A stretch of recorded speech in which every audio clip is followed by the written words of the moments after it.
Welcome to the Boy Next Door to Ferguson BNDTF live video. I'm calling on everybody who watches this to listen carefully because I have a message that I don't think anybody can hear without having some kind of reaction to it. And I don't expect you to react to it today or maybe even in the near future. But I'm calling on everybody that sees this to hear, not necessarily in my voice because I don't get too emotional, but in this message that I'm putting out here, how pissed I am about the situation in the world today, particularly Gaza and Israel, Ukraine and Russia, United States, as far as we can see until the time hits that we know it's coming, but we just haven't gotten the idea when it's coming.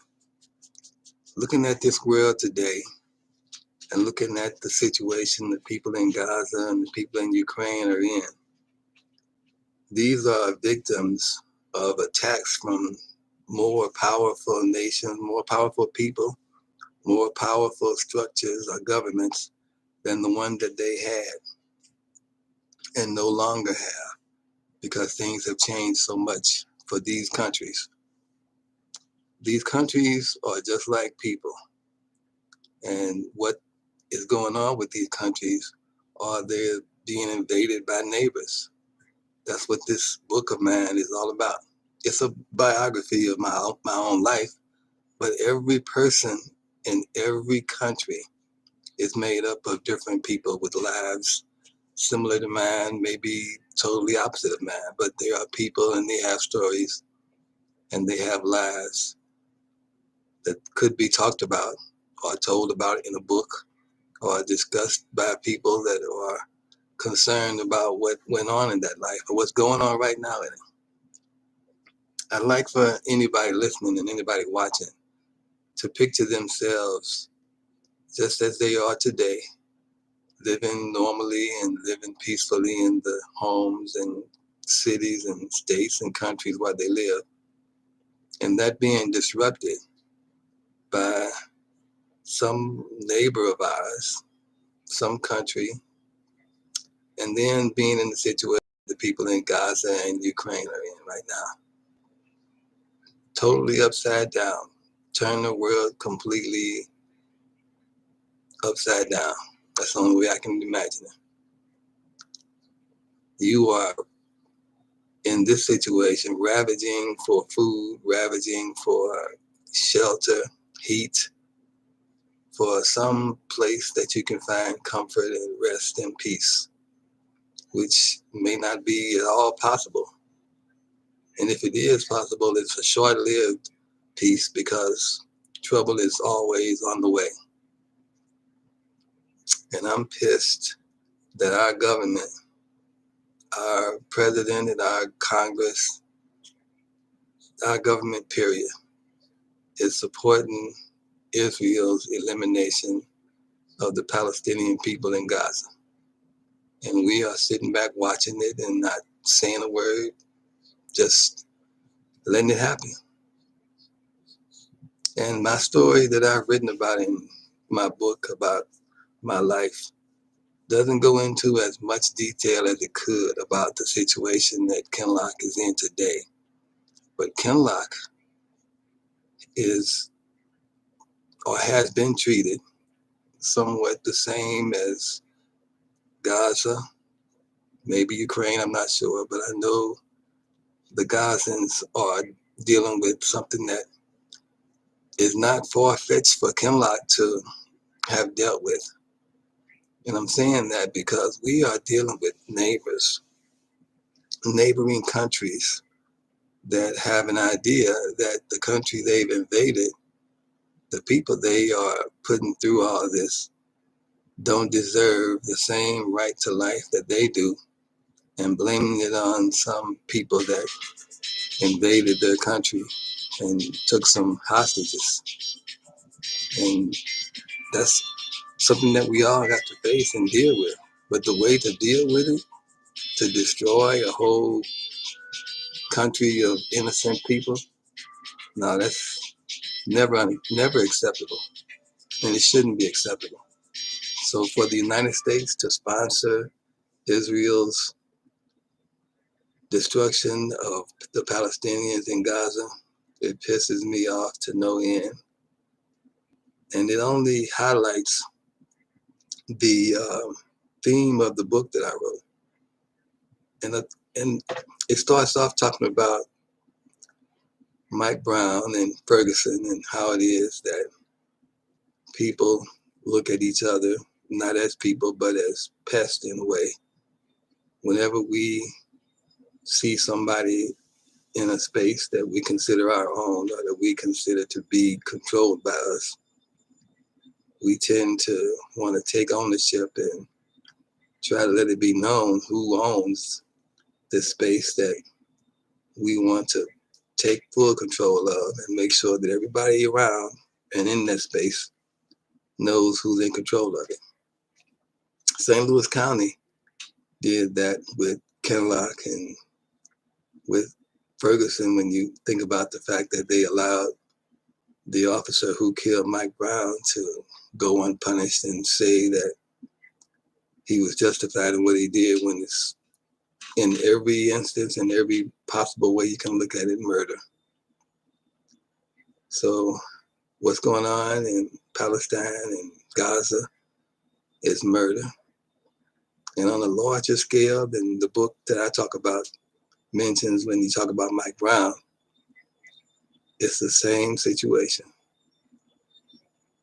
The Israelis don't feel that the Palestinians have rights to exist because of the fact that Hamas has been hiding out there. And that's not something that the people who live there have control of. And if Israel wants to find those people, they could have enlisted the help of the Palestinians, not just decided to destroy them. And I don't think that they would have had as much problem as maybe they imagined they would if they had taken that approach. But instead, they've decided that we just want to take all of them out. We don't care if they're innocent or not. And that's what pisses me off. So as we approach Black History Month, I'll be coming back on live and saving these lives that people can look at when they get a chance to, and allow them to hear my rants and my discussions, that I might call it, about how this is not gonna fly. It can't fly. We as supposedly Americans who cherish our freedom and our right to exist, our right to life, liberty, and the pursuit of happiness, if we believe that truly as Americans, there is no way in hell that we can stand by and just see a whole race of people, the Palestinians, being treated like they are, as if they have not got the same rights that we cherish and that we have based this country on its existence to have. So just wanted to get that off my chest and have it recorded, because I don't see any way that God will continue to allow this to happen. I can see his prophecies of wars and rumors of wars being brought to light and happening in our very eyes. We can see it. But that doesn't give us or anybody else a right to say that we consider one life or one race's life or one country's life to be more important or more valuable than any other. That includes Israel. And biblically, if we want to talk about Israel, Israel is noted throughout the Bible by God himself as a rebellious nation. They turned their backs on God even after he parted the sea and saved them from numerous destructions. from numerous threats.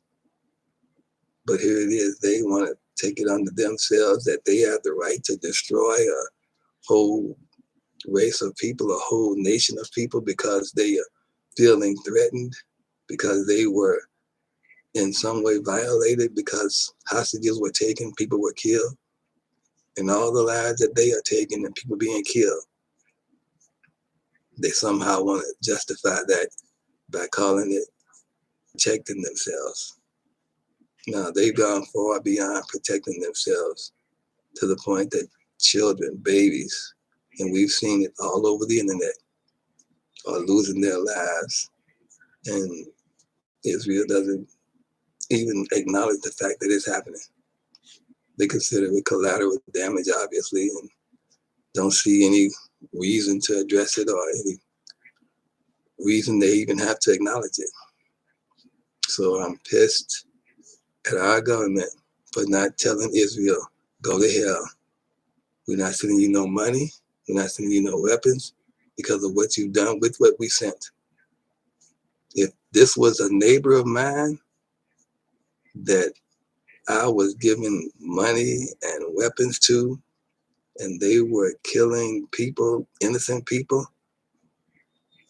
I would have stopped giving it to them the minute I heard it happening. But no, we as neighbors, which I've mentioned in my book, the world is so small now that China is our neighbor. It doesn't matter who in the world we discuss, who we're talking about. We are neighbors to each other no matter where we live. And to treat one another as if we are aliens of a different breed that don't have a right to exist. Even aliens would have had a right to exist if they were here, as long as they acknowledge our right to exist and were able to coexist with us. I see this bumper sticker all the time that lists all the different religions and the signs of each religion that talk about coexisting. If we do not, as a nation, acknowledge every other nation's right to coexist, then we have no moral standing anywhere in the world to talk about a United Nations or any other righteous body of people that have come together to prevent the destruction of others just because we want to destroy them or because we feel ourselves to be superior. So I'll end on that note and ask you to just consider what I'm saying, because it's not right. We can't continue to do that. And I am out.